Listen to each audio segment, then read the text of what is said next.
Habang abala si Gabby sa Be My Guest task, kinausap naman ni Kuya sina Esnir at Bianca. Kamusta kayo?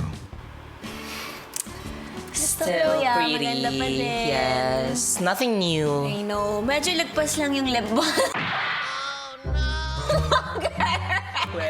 Yes, Kuya. That's the new trend, girl.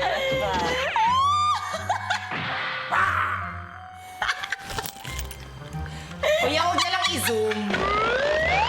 Uso ba yan? Yes, kuya, uso to. Overlining yung tawag dito sa mga ganun.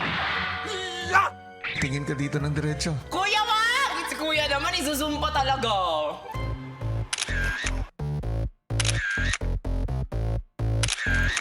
Di ba? Ganda. Kala mo na naman si Ate Ivana, kuya naman. Kala ko nakakain ka ng lechon kawali. Sana nga eh! May tawag dyan, manifesting. Minamanifest ko yung lechon kawali for the next week, right? Yes, you're so smart talaga. Kaya ko kayo ipinatawag dito dahil may mahalaga akong anunsyo. Mamaya, pagsapit ng dilim ay aalis na si Gabby. Dahil alam kong malapit kayong dalawa sa kanya. At gusto ko kayo ang mamuno para sa isang sorpresa sa kanya. Make it fun and meaningful.